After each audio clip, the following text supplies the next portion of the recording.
Welcome to the UP Notable Books Club, brought to you by the Upper Peninsula Publisher and Authors Association. John Schoenherr won the 1988 Caldecott Medal for U.S. Children's Book Illustration, recognizing Owl Moon by Jane Yolen. He was posthumously inducted by the Science Fiction and Fantasy Hall of Fame in 2015. Schoenherr may be best known as the original illustrator of the dust jacket art of Dune. He had previously illustrated the serializations of the novel in analog, an endeavor that secured him a 1965 Hugo Award for Best Professional Artist. Schoenherr was very well known as a wildlife artist and children's book illustrator, with over 40 books to his credit. And I would like to say welcome to everybody who's on the call tonight. And I would like to introduce you to Jan, who is going to be giving a talk about the book, The Big Island, the Story of Isle Royale. But what we do usually, Jan, before you get started, is we always have Victor give us, Victor, the Crystal Falls District Community Library, along with UPPAA, which is the Upper Peninsula Publishers and Authors Association. We are the ones that sponsor these events. And so because of that, we have a chance to advertise. So Victor, would you like to advertise any UPPAA goings on? That didn't sound right. Any UPPAA happenings? Thanks, Evelyn. I would. There's still time to register for our annual spring conference. This is our big event. It will be June 10th in Marquette at the beautiful Peter White Library. It's one of the Carnegie libraries. I mean, it looks like a museum. It's a beautiful location, and we'll be featuring our keynote speaker, Marty Achatz, who is the poet laureate of the Upper Peninsula, and he will be providing a song and entertainment about Bigfoot, which is one of his passions. Wow. That'll get us rolling. And we have 6 breakout speakers. We have breakout speakers on adding humor to your writing. Self-publishing 101 is another one of our popular things we do every year. We have Brandy Thomas will be giving a short workshop on getting started with audiobooks. And we have illustrator Carrie Pearson will be talking about how writers can work with illustrators effectively. And later on in the afternoon, we'll have cover designer Laura Smith coming all the way from Calumet on how to make a book cover that really fits your book and can make it move. And we're really excited, because we're authors, to have a panel of 3 different booksellers from around the UP that are going to explain how authors can work with bookstores effectively and get people to read their books, because that's what we're about, right? Yeah. So it's only $40, and you get a year's membership in UPPAA and the conference, all for one low price, and it's free. It's the best deal you're going to find anywhere in the UP. Absolutely. And when you're a member, you can also contribute short stories to UP Reader, our annual anthology. That's all included in the membership. And we're really excited. So thank you, Evelyn. You're welcome.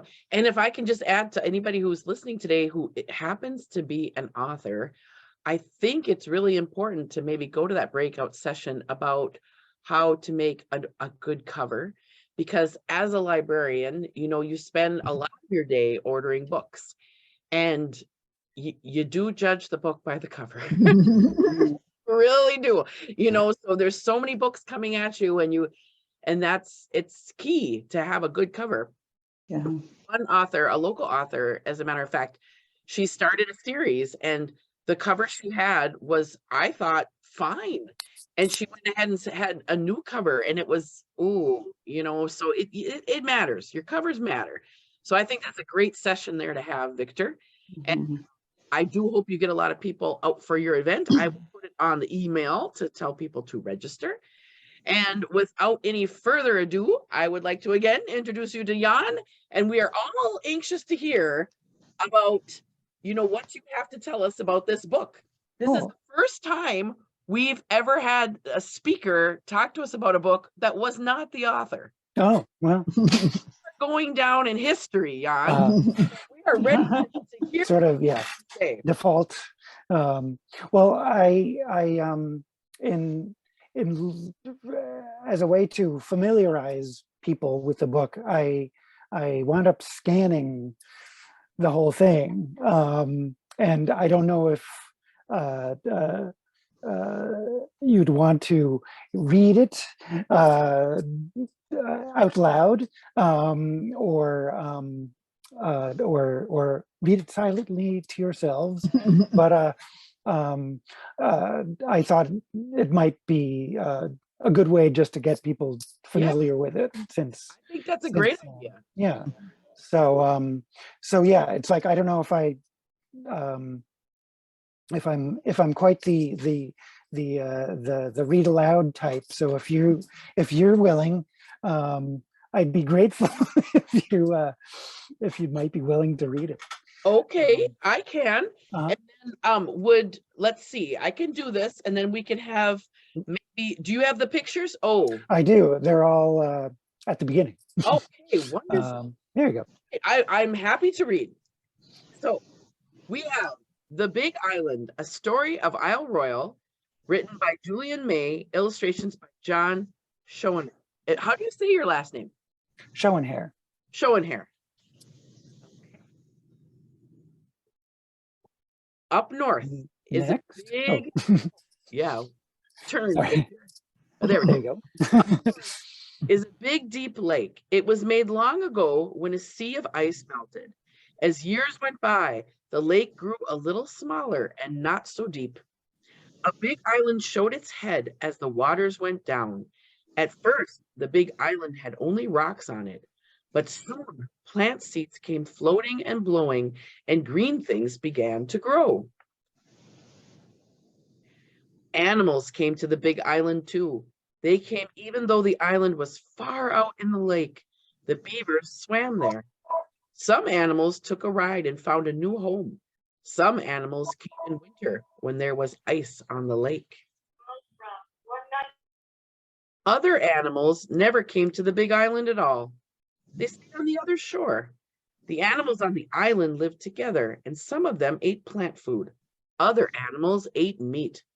There were never too many of any one kind of animal. Many years went by. People came to the big island. They called it Isle Royale. One year, there was a very cold winter, and the animals on the island did not care about the cold. They had plenty of food. Some moose lived on the shore across the lake, and they were hungry. It was too snowy for them to find food. One large moose saw the island far, far away across the icy water. Maybe there was food there. Moose are good swimmers. And the large moose went into the water and began swimming toward the island. Other moose followed him. They all swam 15 miles across the cold, deep water. The moose saw food on the island. All of them began to eat. Later, when there was a lot of ice on the lake, more moose came to the island. They walked over the ice. Spring came. Each mother moose had a baby. One mother had two. The babies ate plant food. There was plenty for all of them. The baby moose grew up. They became new mothers and fathers. The meat eaters on the island could kill and eat small animals, but they could not kill the moose. Moose were too big and strong. Many years passed, and there came to be hundreds and hundreds of moose on the big island. No meat eater could bother them. More and more moose were born each year, and not all of them could find food. Many became sick. There were too many moose on the island. The big island became a park. The park rangers tried to feed the moose, but there were too many of them. The rangers took some of the moose away in boats. More moose babies were born. Soon there were just as many moose as before, and all of them were hungry. Across the lake, other moose lived on the shore. A wolf pack lived on the shore with the moose. The wolves ate only meat. They were big and strong and able to hunt the moose. The crowded moose on the big island were starving. There were not too many moose on the shore because the wolves fed on some of them. One winter, a wolf pack hunted on the ice along the lake shore. Suddenly, the ice began to move. The ice became a boat and took the wolf pack across the lake to the big island, and the wolves could not get back. They had a new home. In spring, the people on the island found out about the wolves. The wolves were feeding on moose meat. They ate the very old moose and the sick moose, but they could not harm healthy moose. After a while, there were no longer too many moose on the big island. Those that were left shared the plant food. There was enough now for all of them to eat. You can go to the big island today and see many moose, and perhaps wolf. The moose are healthy and strong. The wolves eat only those moose that are weak or sick. And the wolves and the moose and the other animals all live together. They all will have plenty to eat. The end. Thank you. Cool. So now I guess I will talk about the illustrator, my father. Some background on him. He was born in Manhattan in 1935 and grew up in Queens, New York. Despite, or maybe because of living in the city, he really connected with nature and enjoyed rock climbing and caving, camping and hiking. And he also liked to draw, especially animals, be they taxidermied ones at the Museum of Natural History or live ones at the Bronx Zoo. And the Bronx Zoo even commissioned him to illustrate their map early in his career. Next slide. Right. Next. Sorry. Eventually, Dad began illustrating children's books, which mostly featured animals like Rascal. Next slide. And Gentle Ben. But in the mid-1960s, Dad was best known for his science fiction illustrations. Next. Like this one from the novel Dune, when it was first serialized in Analog magazine. And in fact, it was his work in Analog that led to the Big Island. Next. In 1966, Alan Carr, the art director at Follett Publishing Company, sought Dad out by writing to the art director at Analog magazine. And if you can read it, he says, we've been avid readers of Analog for quite some time and have become familiar with the beautiful work of John Schoenherr in your pages. We would very much like to get in touch with Mr. Schoenherr to discuss the possibility of his doing some book illustrations for us. So they forwarded that letter to my father. Next. And it wasn't long before Dad agreed to illustrate Julian May's manuscript set in Isle Royale State Park, National Park, actually, in Lake Superior. At that point, I guess he just says, I'm happy that you find our moose project interesting, and discusses the various details of production.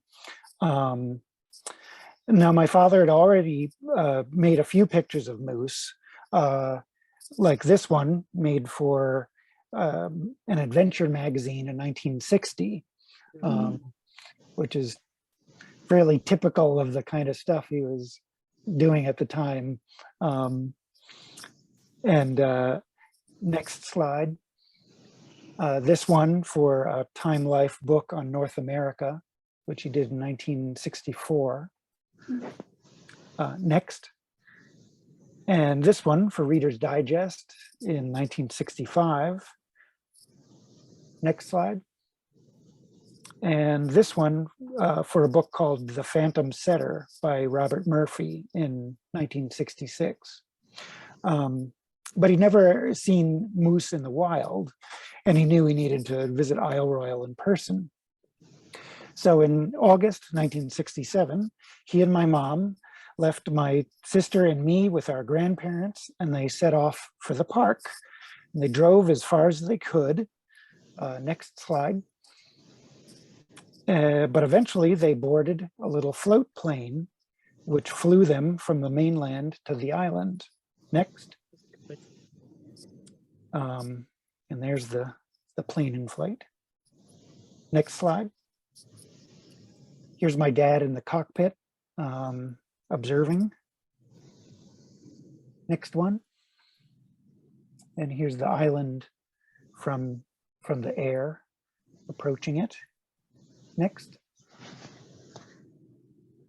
Some are black and white, some are color. Next. Another. Next one. And finally, they landed. Next. And they unloaded their gear and got to work. Next slide. Here's my dad. He was 32 at that point, overladen with cameras and other stuff. Next slide. Here's my mom.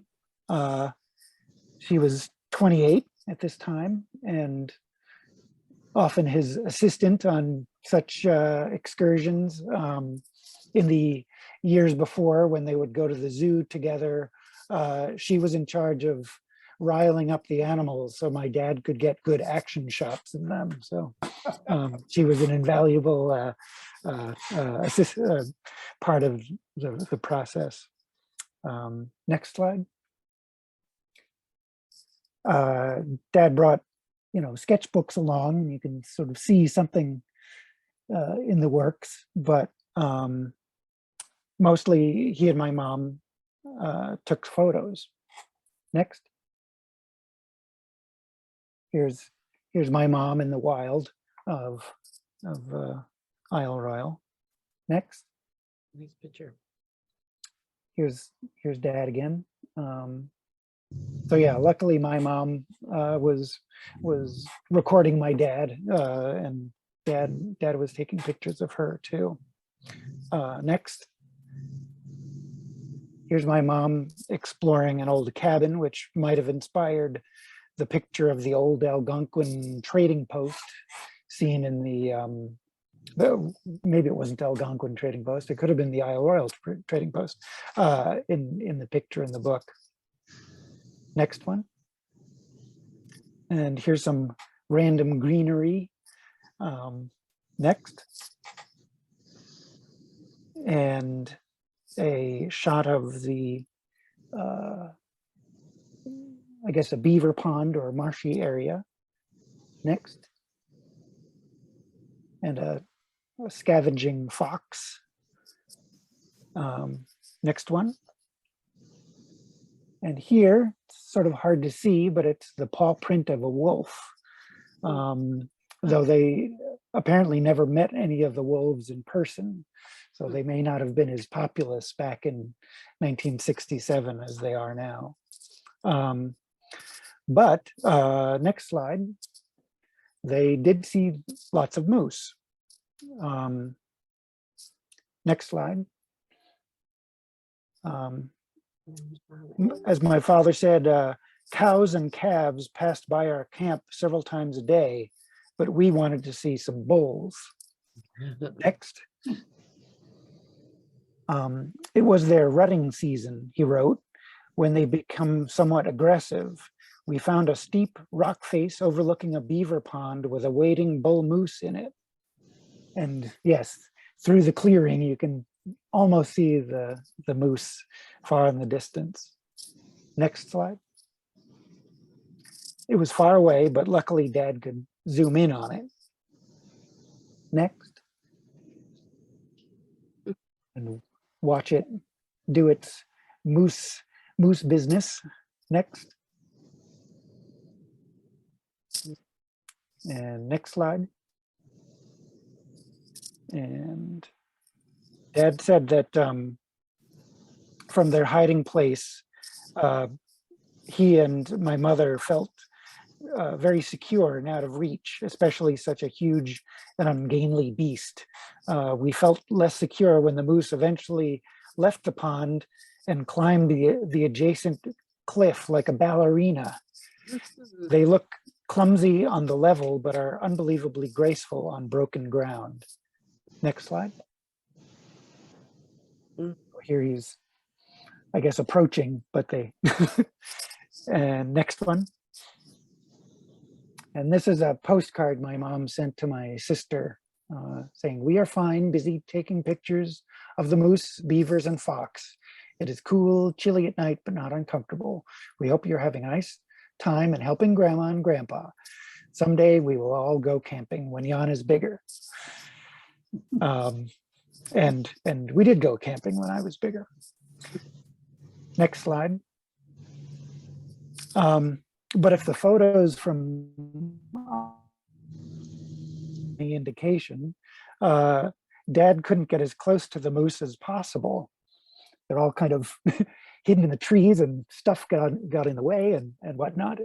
I guess he got a good sense of how they moved around in the brush and in the water and on rock faces and whatnot. But next slide. So after they flew away from the island, next slide, they stopped at the Milwaukee Zoo in Wisconsin to look at more moose. Next slide. Sometimes very up close. This moose snout will attest. Next. But mostly moose out in the open. Next. Like this cow and calf. Next. In the water. Next slide. Next. And next one. Swimming with ducks. And out of the water, as in this next slide. Running along. Next. And also a bull, moose, luckily, both in the water. Oh, I didn't notice his a cow or a calf next to him. Next slide. There he is again. Not quite as robust as probably the ones he saw in Isle Royale, but even so. Next slide. Again. Next one.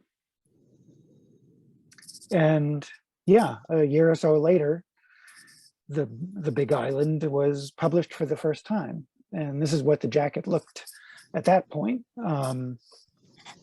I actually have the copy of it here, and it was a sort of a wraparound thing, so you could get the whole landscape in it. And then, as was my dad's custom for a while, if you go to the next slide, he commemorated his experiences in Isle Royale on our family Christmas card that year. And the moose is chewing on a Christmas tree, by the way. So, and over the next few decades, Dad returned to Isle Royale and to moose next, in his imagination at least, and painted this picture and a couple of others, which are the next few. So next slide. This is very much inspired by the marshes at Isle Royale. Next. And this one very nicely textured and murky. Next. Another very misty one. Next one.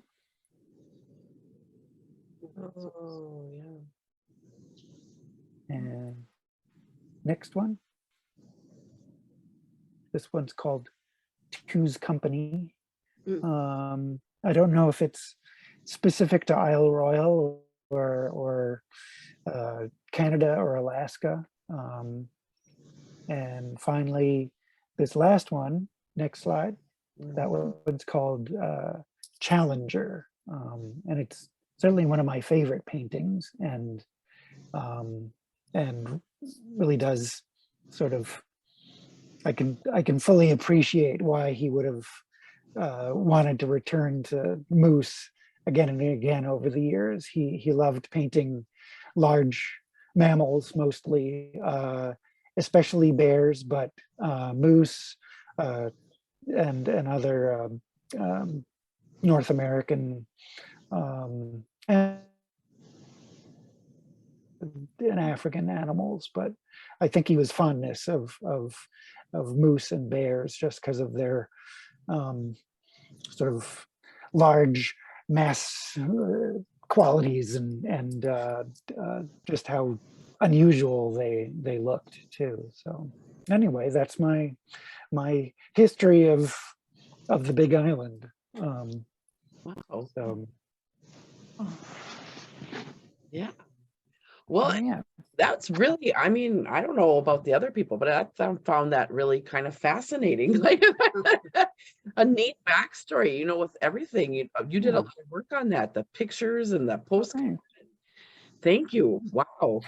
Yeah, being sort of the family archivist, I've been trying to like assemble and organize most of my dad's pictures and records and papers with publishers and stuff like that. But it was still a bit of a challenge just trying to remember where everything was, because it's quite all which a ways here. But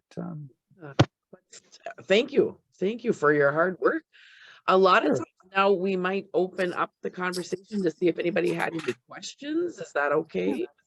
Yeah, absolutely. Okay. Well, does anyone out there want to ask Ian some questions? I'm curious about what kind of media he was using. I mean, some of it looked like watercolor earlier. Yeah, well, for the pictures in the Big Island, they were done when he was doing a lot of work, and actually this was a technique he used in his Dune illustrations, or at least some of them, where he would take a piece of illustration board, which is basically heavy cardboard, and then prime it with gesso, which is how you prime canvas for painting. And he would give it a bit of a texture by priming it with that. That was just the white on the board. And then he used a technique called dry brush, where you stick it in ink or in paint and then wipe it off a little bit, and then kind of go lightly over the surface of the board, and it would sort of give kind of unexpected textures and things like that. And then he would go back into it with a finer brush to get, you know, contours and details and you know, little hairs or leaves on trees or you know, fur, and you know, refine it a little more. But it was a way to be kind of painterly, but still just be working in black and white.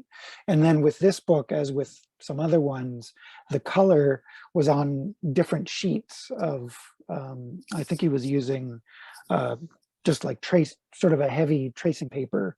And he would kind of indicate the color, and then in production, they would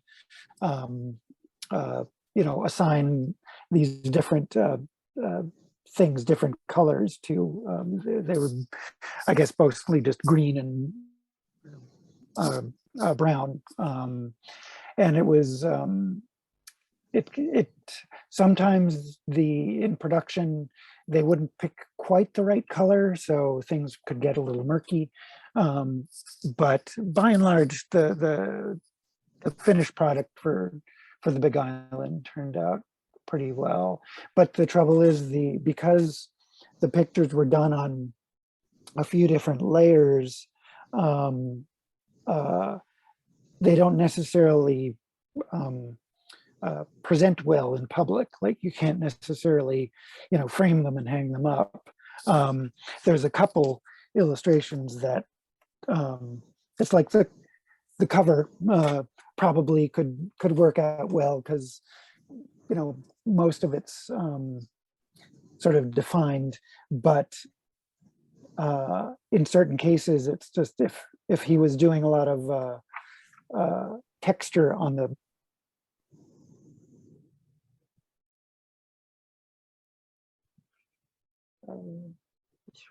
wolf's fur would show, but the green was all done on a separate layer, so it wouldn't show up on that initial piece of gessoed board. So it gets a little tricky trying to display these things or knowing which ones you might be able to sort of exhibit.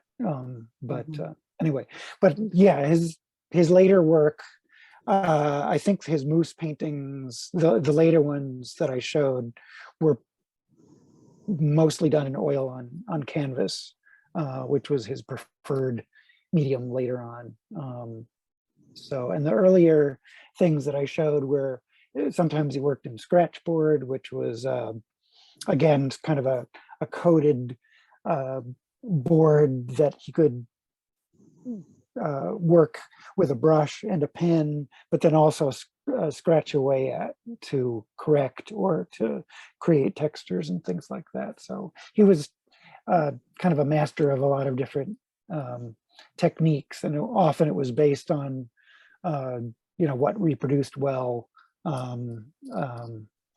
and or what he just felt the most kind of freedom with. So I think the illustrations for the Big Island and the oil paintings later were ones that he could really just kind of get very gestural with. He was a very confident worker when he was in those mediums, just because he could kind of mess around a lot but still make a very solid picture in the end. So Question? I just wanted to know, do you do any illustrating or any of this? Is it passed down to you?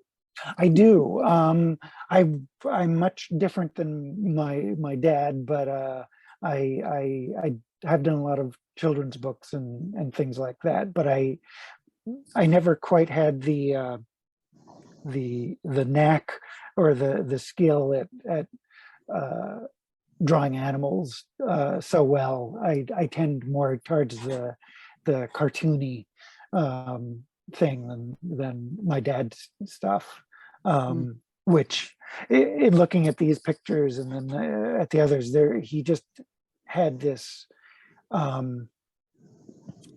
just instinct for just getting animals right. They feel so convincing and natural, and so yeah, it's always nice to see these things. But he also was very fond of rocks and trees and sky and just making complete worlds with his pictures. Yep. I never realized the Dune connection. I've read all the Dune books. Yeah. Of course, I didn't come across them until about 1971 or 72.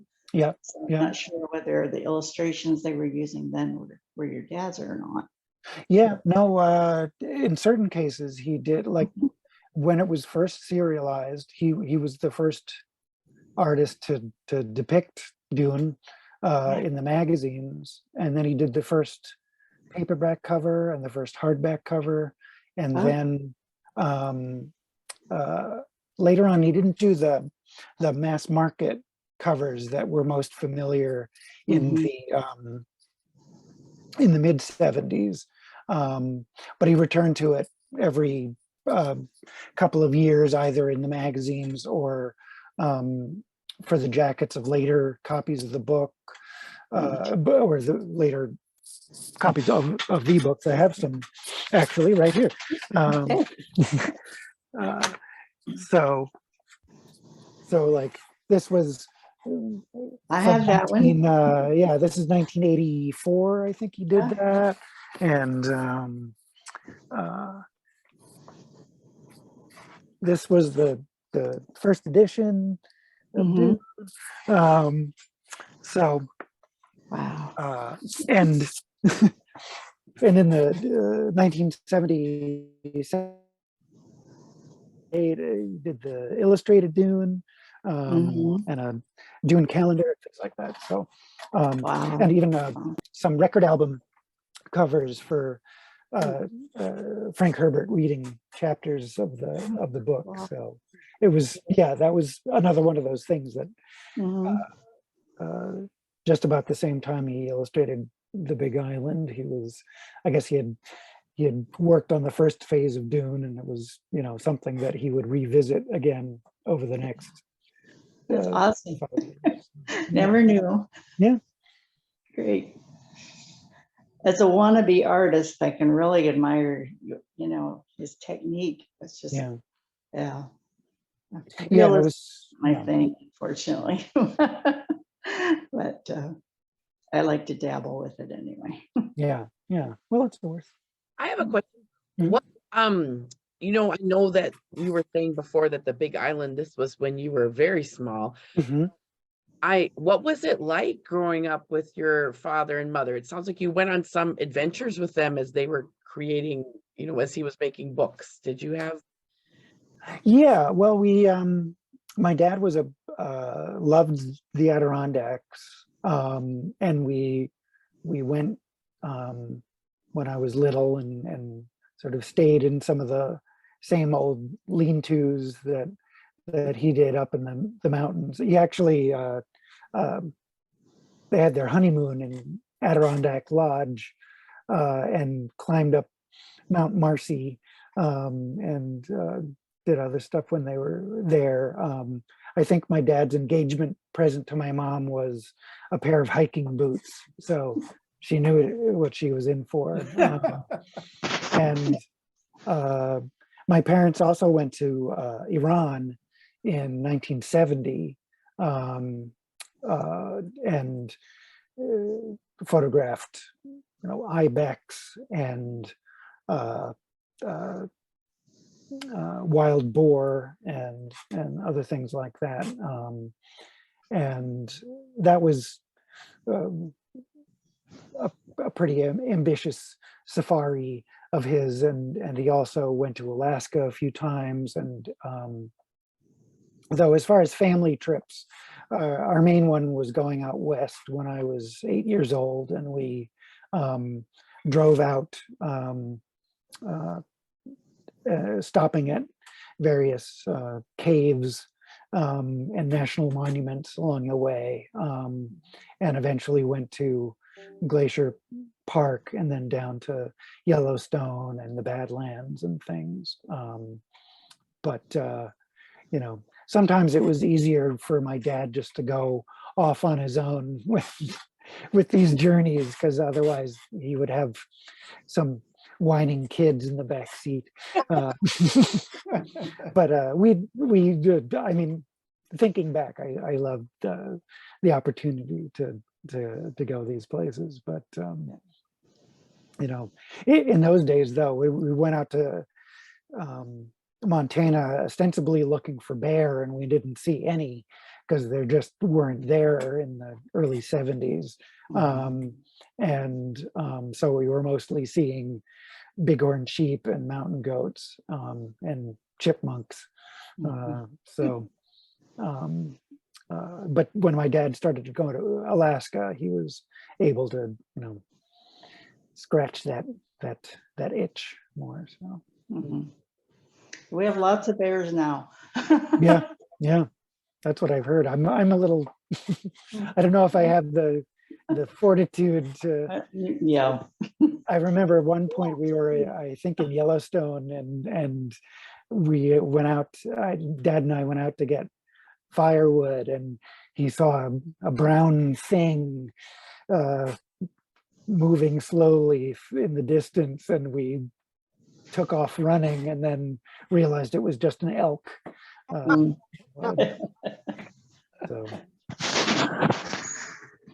I'm curious what you are working on now. well, what am I working on now? I've been doing a fair amount of illustrations for say middle grade and young adult novels and things. I've done several picture books, but I haven't done a picture book in quite a while, mostly for lack of ideas. But I've been illustrating various sort of fantasy novels and things like that. And I've been trying to compile something of a record of my dad's work, maybe specifically to Dune, or more broadly with his science fiction stuff, or with his wildlife stuff. And I'm also in addition to all my involvement with Dad's things, I've been an obsessive researcher and collector of the work of Howard Pyle, the American illustrator who taught the Brandywine school of illustrators like N.C. Wyeth and Maxfield Parrish and Jesse Wilcox Smith. So that's another one of my obsessions that has yet to manifest itself in things beyond blogging and researching and things, but you managed to keep busy, in other words. Yeah, and it's hard just being interested in so many different things and knowing which project to focus on, because there's always something new to discover. And as I was telling Victor before we went live, I after my father passed away in 2010, I was organizing his studio and found these shopping bags, which I thought were just full of receipts for tax purposes, but I wound up finding a complete record of all his early work from the first 10 years of his career. And a lot of it I'd never seen or heard about. Dad didn't have copies of it. And so that image of the moose with the man and its antlers was an example of something that I had just never seen before, until I found my father's records and started researching that stuff. And there's still, dozens, maybe hundreds of things that have yet to track down. So, wow. Amazing. Be like finding a treasure trove. Yeah. And having known my father better in the later parts of his career, I didn't realize how meticulous he was at record keeping in the first 10 years. And then, I guess kids and pets and mortgage and stuff, he veered off the more diligent track of writing down everything that he did. So it's been a chore trying to, you know, piece it back together, but I live for this kind of thing. So He left it just for you. yeah, I guess so. He knew you would do it. Yeah, Yeah. your sister. I don't know. Yeah. Is your sister? Does she share your enthusiasm for putting whatever together that you're going to, a memoir or something? Yeah, I think so. I've had more sort of more of the day-to-day slog of it all, but yesterday even I was emailing my sister saying, do you know these photographs that Dad took at Isle Royale that I know they're around there somewhere? And it's like, so because she's living with my mother on the farm where we grew up, and so she has more ready access to my dad's studio and family photos and things like that. And so I call on her frequently for, you know, to dig things up. So Well, I think personally, you and your sister have it easy compared to your poor mother. That was the Marlon Perkins to Jim there with, you know, your dad putting her in front of the animals. That sounded. yeah, she was very good about it though. Yeah, she I don't know.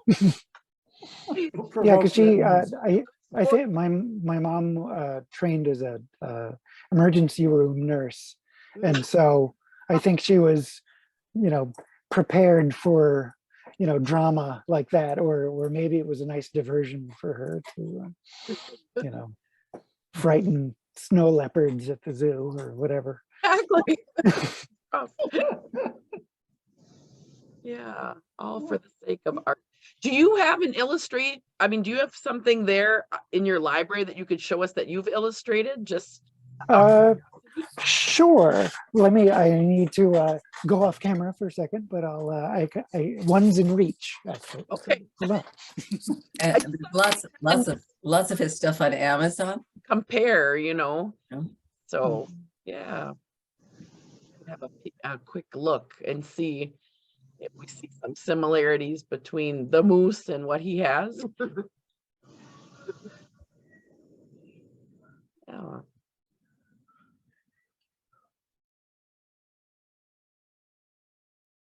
Luckily, things are not all boarded up and put away. Whoops. Here actually is my first book, which I did 30 years ago now. And it was very much inspired by my father's paintings, just because it was about a Newfoundland dog, which is, you know, almost the closest thing to a bear. So there was a lot of pictures that, you know, I was trying to echo my father's sense of form and composition and things like that.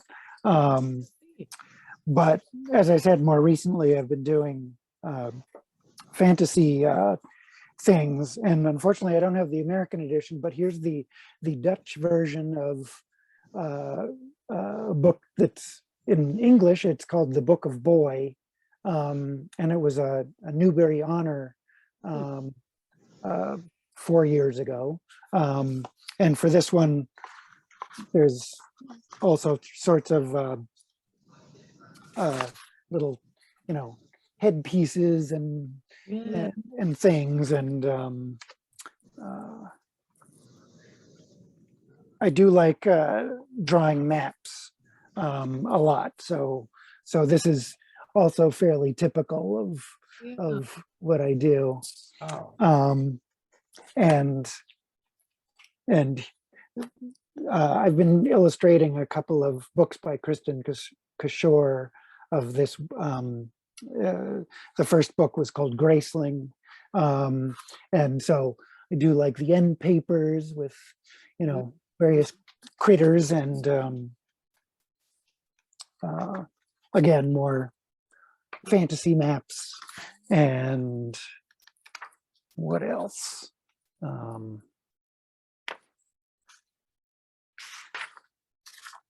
Here was, you know, the frontispiece and stuff that I do, which is, it's sort of harkens back to my dad's science fiction stuff, but I tend to have a medieval kind of, or you know, more early Renaissance technique, because I'm much more tentative. But this one was also one of the books I illustrated about 10 years ago. I think it's still in print too. So yeah, I saw it today on Amazon. Yeah. oh, good. Yeah, quite a few of those. Yeah. So yeah, stuff like this. But that's pretty much the kind of stuff I do. So you can see how I veered, Yeah. a bit way off from my father's world, but I'm still very much sort of inspired by his things. So Yeah. Thank you. Wow, that was nice show and tell there. yeah, Yeah. I'm glad I could reach them. Jan, Mhm. your dad did Owl Moon, didn't he? Did he do Owl Moon? Yeah, I have Okay. it somewhere ready. That is a family favorite of ours. Yeah. And a winner, wasn't it? Do you Yeah, know? the Caldecott. Caldecott winner. Yeah. Yeah. Just amazing books. Oh wait, I have it. I have another one even closer. Sorry, I could only find the Swedish version. But, Oh, wow. but here we go. Here's the, yeah. So, Yes. so this was because after doing I forget how many picture books Dad illustrated, because he also did chapter books like Fox and the Hound and Julie of the Wolves. And he did a lot of picture books, mostly about animals. But I think in his early 40s, he started feeling a little either burnt out and wanted to do more painting. And so he devoted more time to wildlife painting, like those moose things. And then Owl Moon came along not long after my niece was born. And I think the grumpy curmudgeon that he had become he thawed out a bit and wanted to make something, you know, that would appeal to my niece and to other kids. And so it was a happy accident that he sort of fell back in with Owl Moon. So yeah, it's sort of a different animal, and finally he could do it in full color, which was most of his earlier work for picture book interiors, at least, was black and white or very limited color, which probably wasn't as satisfying as the full color work. So Thank you. I have a question. How does it work with you illustrating the young adult novel? Is there like a matchmaker who says, oh, Jan should work with this author, and once you have the relationships established, how do you make something that both of you like? Well, in both the cases of those two fantasy novels, I was in pretty close touch with the authors, but, you know, first having been, you know, hired by the art director or the editor of the novel.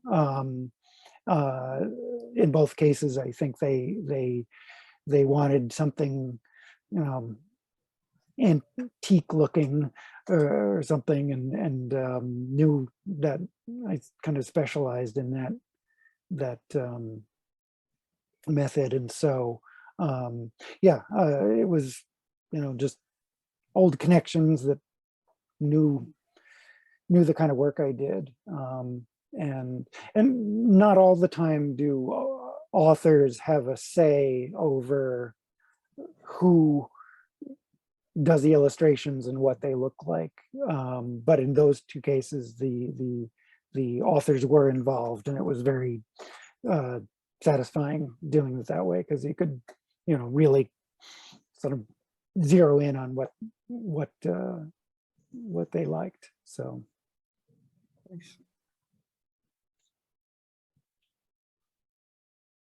Wow. Well, thank you, Jan. It was a very nice talk. Amazing. Yeah. And very interesting, all of it I found. Yeah. So I'm glad that you were able to join our book club this evening. And it was really informative. Well, thanks. I think it's really our first time kind of looking at illustrations, right, Victor? So Yes. we've never gone into this kind of detail ever. Oh, ever, wow. ever. Yeah. So Yeah. it's neat. There's so much that goes into making any book. There's Yeah. all these different aspects to it. And so to look at like illustrations in particular, that's really good. Yeah. Thank you.